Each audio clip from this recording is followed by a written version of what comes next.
Hey, I'm Matt Hudgins. He's Dave Mulvaney, and this is Profitability MD. Dave, how you doing today, buddy? Man, I'm doing good, and I believe this is episode 38. We've been at this a while. 38. That's pretty good. I like that. What are we going to call today's episode? Man, I want to talk about why branding doesn't work for small business owners. Why branding doesn't work for small business owners. I love it. And you and I had a little off-screen conversation before this. So you want to start with your conversation or just in general? Maybe we preface this by you see ads all the time in the newspaper. You see ads on your Facebook feed. We see postcards that we get in the mail that are what I would call branding posts, branding ads, right? And what's a branding ad? Branding ad is, whatever. Betty, the real estate agent, she's got 25 years of experience and she specializes in homes in your neighborhood. Betty's done it again, right? Yeah. I'm trying to think. Yeah. Whatever, right? Yeah. Yeah, homes. It could be like the air conditioner. We've got family-owned business for 25 years. You can trust us. Well, let's talk about, I don't know how many Super Bowls ago it was, but we'll talk about a big branding effort. So nobody had ever heard of was GoDaddy. Okay? Yes. And they raised a bunch of VC capital, and they had some lunatic, and who's very successful, by the way, who said, look, you need to spend all your money and advertise it in the Super Bowl. And I believe they had about $15 or $20 million. So all the money they raised from VC, they spent it branding. Now, this is a very dangerous approach. It worked, okay? They grew market share. Timing was right. There was a lot of things. They had a lot of back end already built. But that was GoDaddy who had $20 million to throw at something, and they threw it at one Super Bowl, and if it failed, they were out of business. It didn't fail. So if you have $20 million for advertising, branding might work. Branding could work, but you also have to be able to service and scale extremely rapidly. And they were in a position where they had the backbone built before they ever raised the money. That's how they raised the money. They had all the things in place to be able to scale.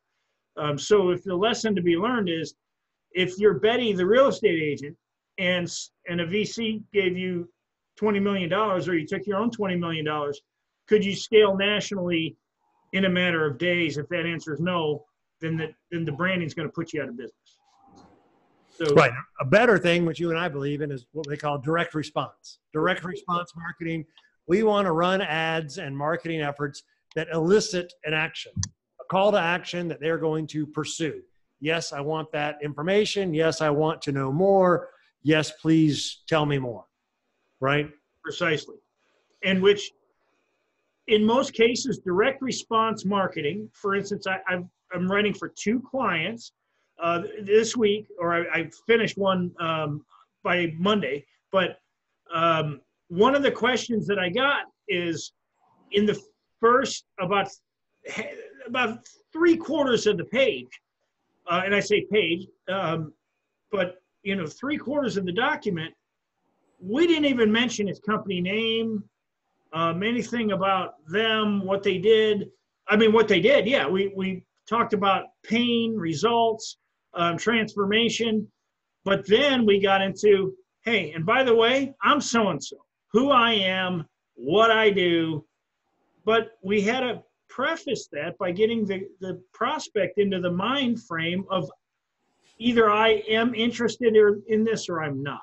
So that's the exact opposite of branding. I mean, Budweiser can drive down, they put up billboards, they spend a lot of money on commercials. If you got a Budweiser budget, you can go into branding, but without that kind of, I'm not so sure. If you're not Budweiser, Coca-Cola, or maybe GoDaddy, or companies, I don't think branding's the path for any small business owner. Right. It's just not the direct return on investment that we're looking for. We're looking for, if I spend $1, I want to be able to calculate how much money I'm getting back in return, a return on investment, right? And that is exactly, so I'm writing for a client right now, and one of the things that their website was talking about is, how much it costs per lead, and they're going down. Well, I went through their testimonials, and what I found in their testimonials was actually that, like, this one particular client generated, hang on, I'll tell you here in a second. Hang on, it's not even in the document. It's here on my screen. I'll tell you right now. Okay, so they spent $47,600, and they generated $1.5 million in revenue with a gross profit of around 300 grand. So pretty good return, ROI, return on investment. Yeah, so they spent 47 grand to get over $300,000 ROI. Now that's after they've paid their salespeople and everything. And so what am I writing about? I'm writing about how you can generate basically your leads are free. You're not paying any money at that point. When you spend $100 and it brings in $300, you have a company you can grow exponentially. And I don't care if you're in real estate. I don't care what business you're in. When you have the ability to generate leads, granted, those leads, you have to advance the money to get the leads coming in. But if your funnel is structured in such a way that it's going to generate a much higher margin per sale, I do, in real estate and investing, we spend, hundreds and hundreds and hundreds of dollars a week on mailers, but we buy houses with it. And every time I buy a house, it makes me 40 to 60 grand. So how much can I spend on generating leads? Right. So that's why I don't think branding works for small business owners. Right. And so instead, they should do more kind of direct response marketing, education-based marketing, whatever the terminology that you want to use, adding value to the business, right? So not just it depends on the business. So I like, you and I, we often talk about direct response, but you could take a hair salon. I was talking to my wife's hair person, what do they call it, hairstylist. And I said, why don't you charge a monthly fee instead of per hair? She's like, what are you talking about? And then I asked her, I said, well, what does it cost to do my wife's hair? It's like, $200 each time. So I said, and she has it done 3 times a year. Yeah, $600. So why don't you just charge $50 a month to all your clients? And give them up to, you can get 3 hairdos, come in anytime. You can maybe even give them up to 4. But what it does for you is whether, if you're sick tomorrow, you're still getting paid. You got paid for that month. So you didn't provide any more value. What you did was you made it easier for that spouse, either A, to not tell her husband how much she spends on her hair, or B, the value you provided might be that extra haircut. Hey, you can get a 4th highlight, whatever, if you buy, in advance. So it's not always a direct response. Sometimes it's creating revenue, which solves a problem for, you, the hairstylist, because they do this. Right. Exactly right.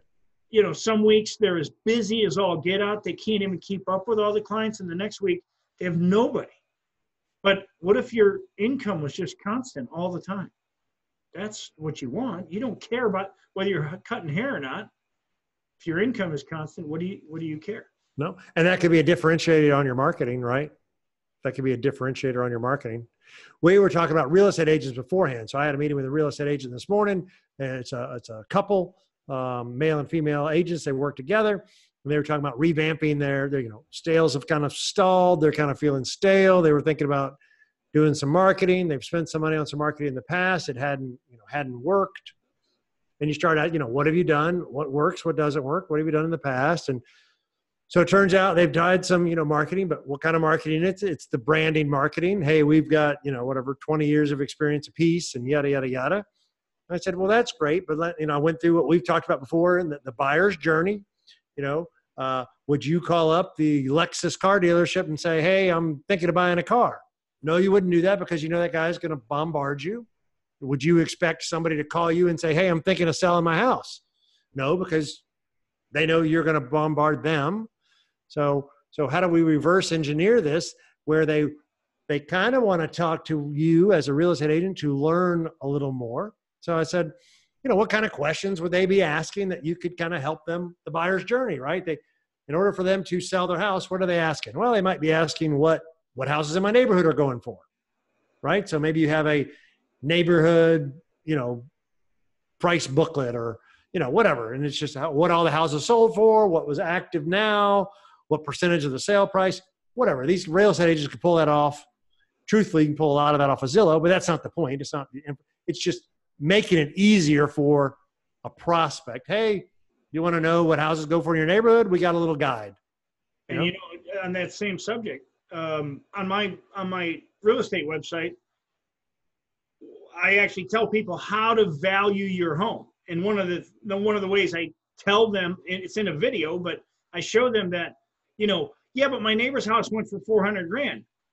But the only thing you care about is the cost per square foot, because then you're going to take that cost per square foot and you want to know the average cost per square foot in your neighborhood and the maximum cost per square foot, because if your house is pristine, you could get the maximum. And if your house is average, you could get the average. And then you multiply it by your square feet and there you go. But so that's awesome. It's on a video on my website and it's exactly what you're talking about.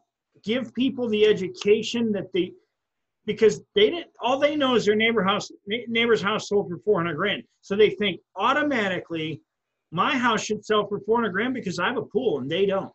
The house is, 300 square feet smaller or 400 square feet smaller, the pool, and why pools aren't necessarily an upgrade. And those are all things that a good agent could explain.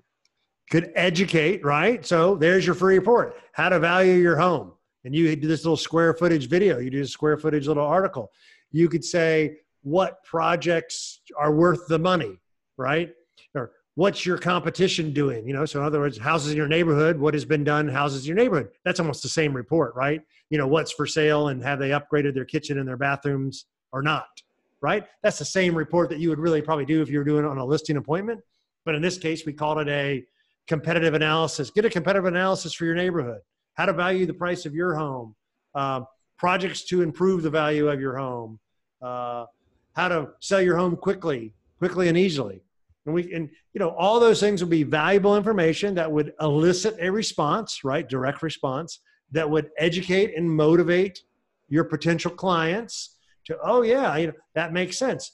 You could talk about, things to consider when upgrading your home. I mean, when moving to your next home, you're saying like they're looking for second home buyers, not first home buyers, because you could have a first home buyer's guide.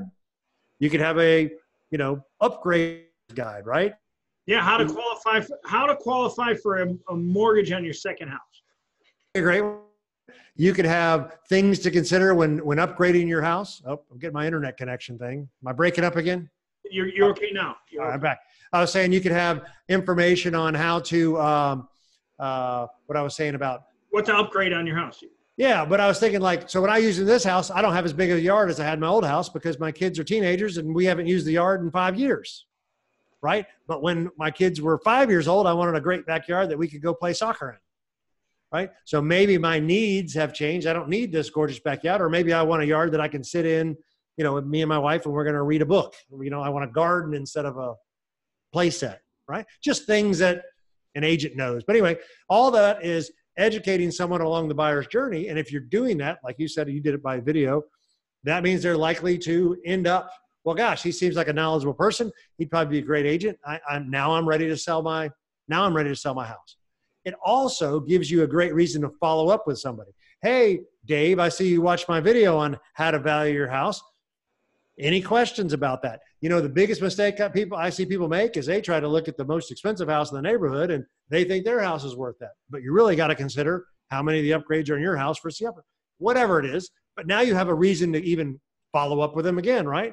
They downloaded your information, or they watched your information, or they read your information. Maybe they downloaded it and didn't watch it or read it, but now you can follow up. The big thing that in what we're talking about in direct response is what I call the exchange. Okay. And the exchange is, okay, you have a fear, you don't want to talk to me. I get that. So I've got to give you something for you to give me your name and email address. And email address is becoming very valuable because most people get their email in that thing. Right. So now it's like, this thing's in my pocket. I don't want to give you access to my pocket. So a cell phone number is about as important as an email address these days because so much spam. And so I think people hold it very tight to the vest. But if you give them enough value, they'll say, I'm willing to make this exchange with you. That's what it is. Right. And that exchange is the first purchase. And whether it costs money or not, we've talked about this on other shows.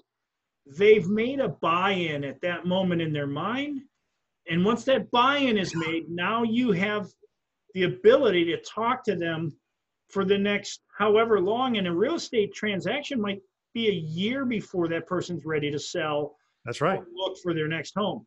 But if they're not on your list and you're not talking to them regularly through that list, and in real estate, I don't think you should be talking to them 2 times a week. You're not Russell Brunson. Right. Or you shouldn't be talking to them daily because that's just too much. But it should be maybe once every 2 weeks to once a month so they remember who you are. But what's very important is that if you're trying to nurture a relationship, and that's what you're doing, long-term nurturing through that email list, you've got to provide almost as much value each time as you provided in the exchange. And if you'll do that, you'll have so much credibility with those people that you won't be able to control how many clients you have because everyone else is listening with Kristen, or whatever. That's pretty good. That's a good one. No, and that's exactly right. So we were talking about that in the sense of they have a marketing person, and they showed me one of their marketing emails to somebody that had expressed interest. I don't know, but they send this person an email, and of course, what's on there is click here to put your name on our list. I was like, no, would you do that? As opposed to the exchange, I like your word, the exchange of value, click here for your first-time home buyer's guide. Click here to pre-qualify for a mortgage or mortgage rate calculations. Our home value calculator, free home value calculator, it'll tell you what your house is worth. Right. All that would be on your list. Right. And so the scenario that hit one of them, it was a male-female combo. She liked it. I was like, it's like asking somebody to marry them on the first date.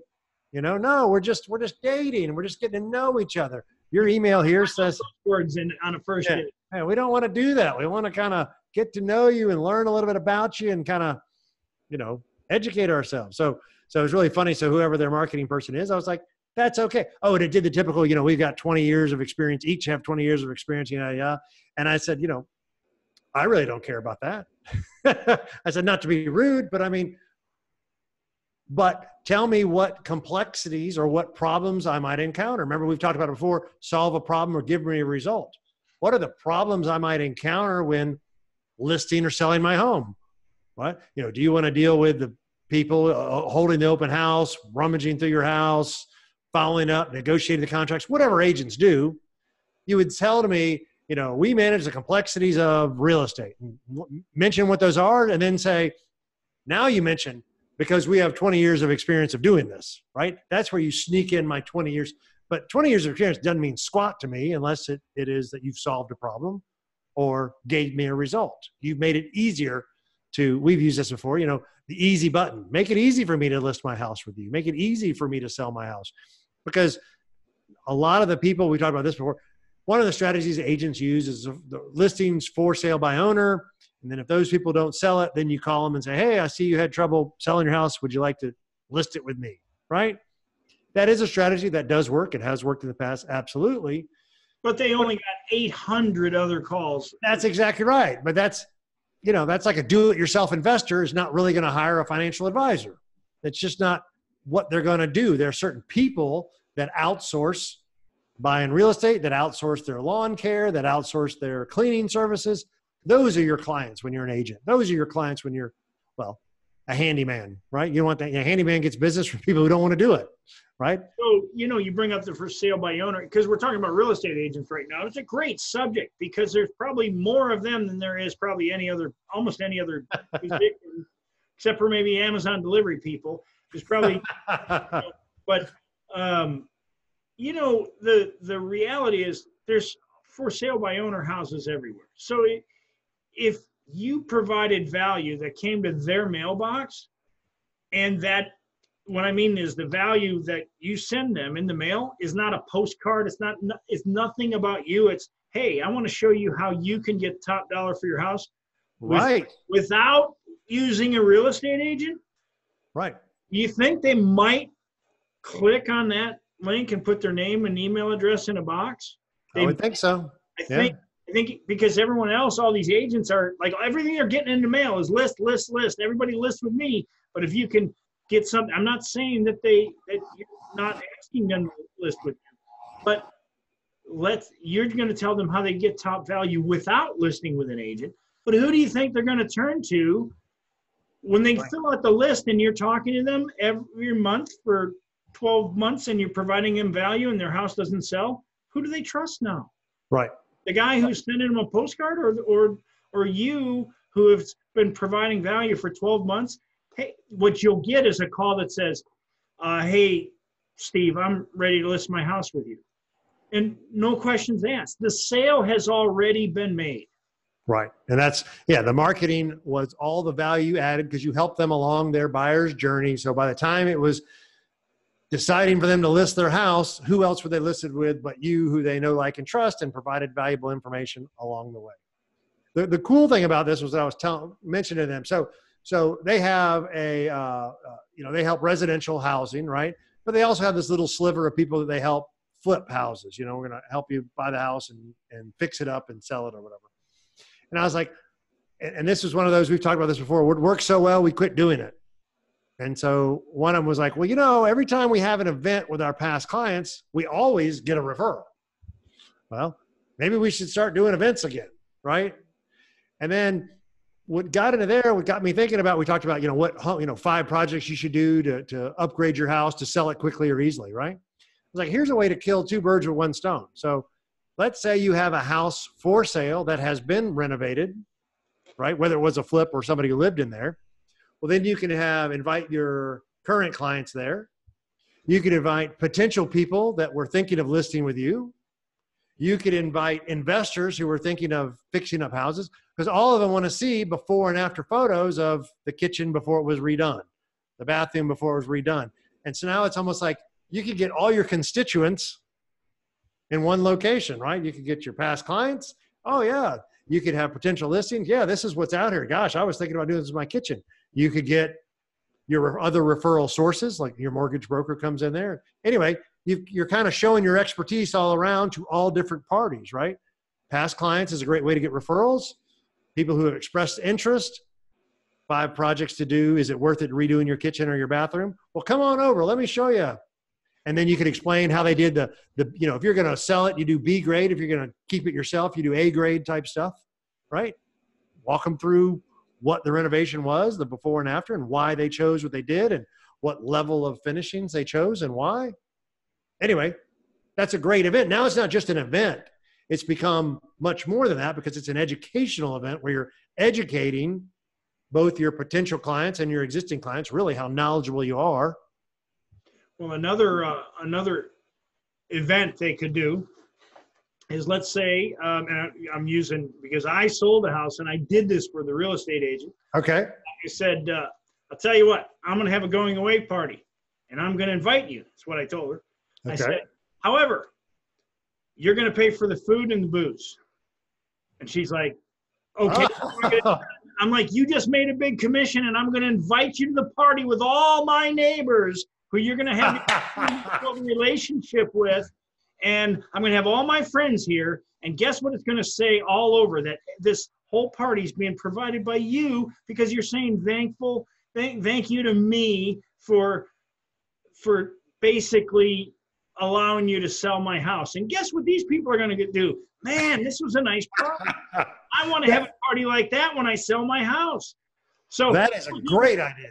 I was able to have a going away party. It didn't cost me any money.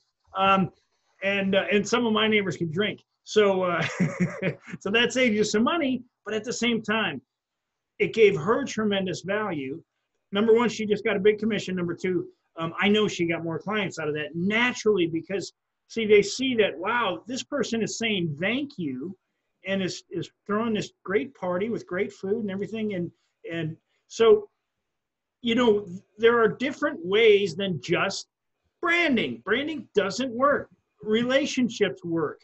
And sometimes the relationship is built on a subconscious level.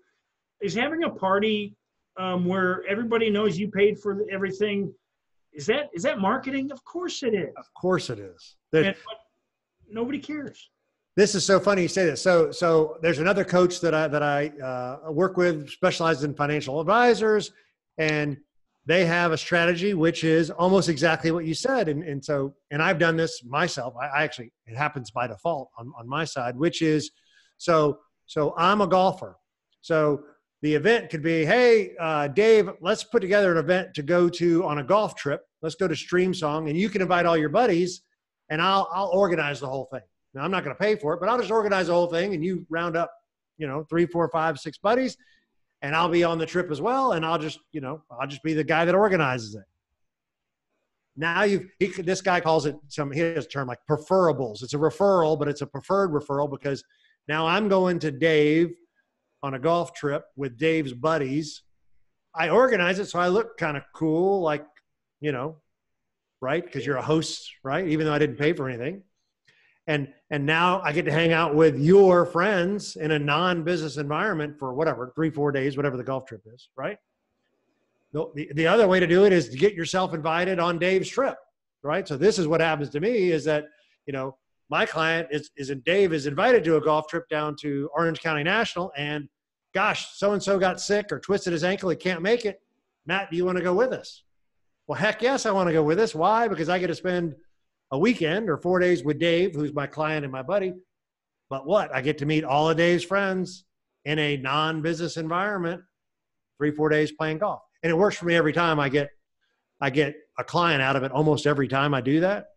So this year, or for 2020, I was thinking, well, why don't I actually organize the event myself and invite Dave to invite his friends? It's funny you say that because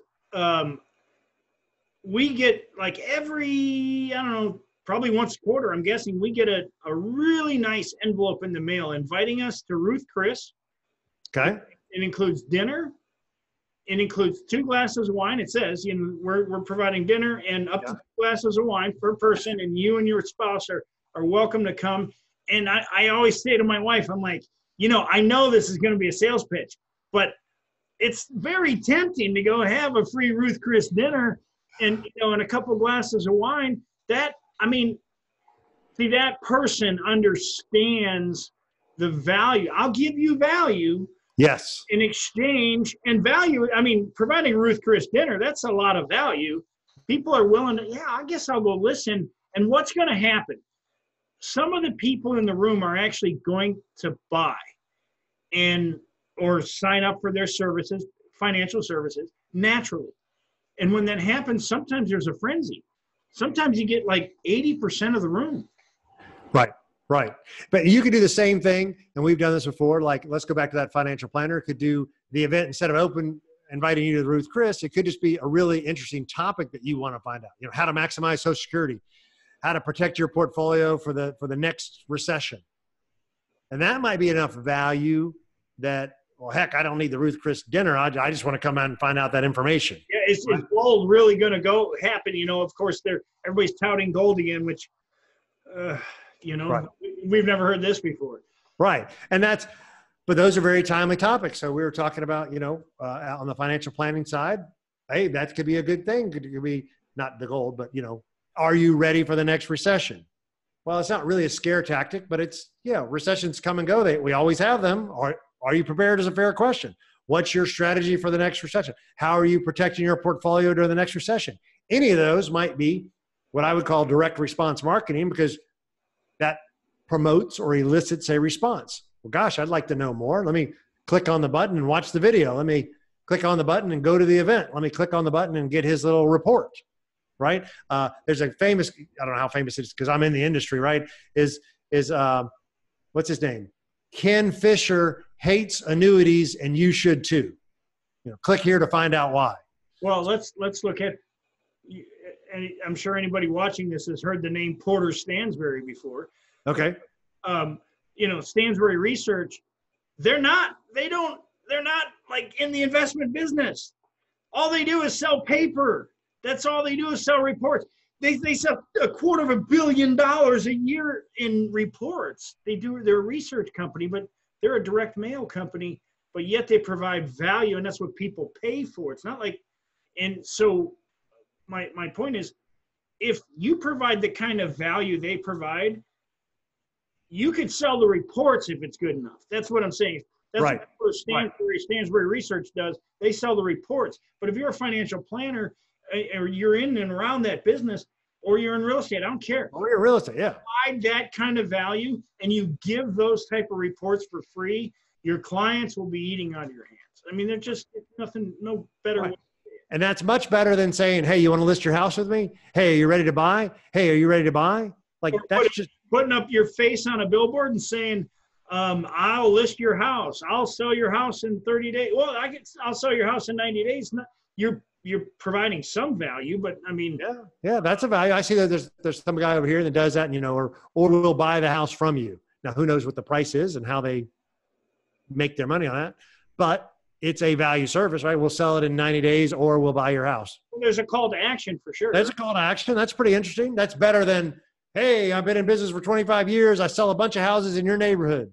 Let yours be one of them. $10 million a year in houses. So I don't care. Can you sell my house? Right. Exactly. Everybody wants to know, can you sell my house? Right.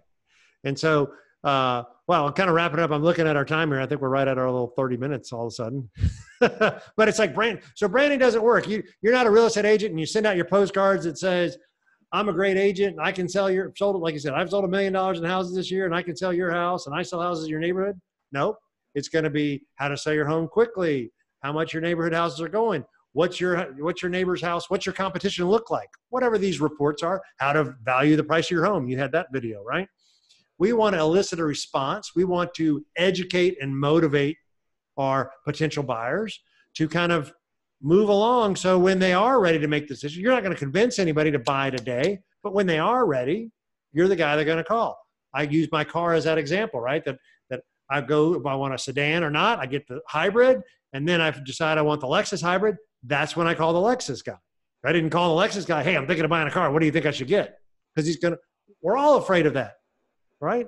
And so if we know everybody's afraid of us bombarding them, right, then let's be the guy that doesn't bombard them. Let's be the guy that actually adds value. Like you said, exchanges value in advance. I'm going to do you a favor.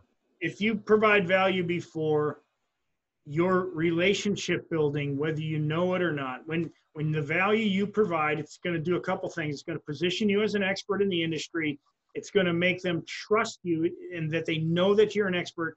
And it doesn't mean you're the only one. There might be millions of other experts, but you're the one they know about. And when it comes time to buy, as long as you've stayed in contact with them, you're the only go-to person on their mind. That's what the opposite of branding is. It's relationship building, intentional relationship building.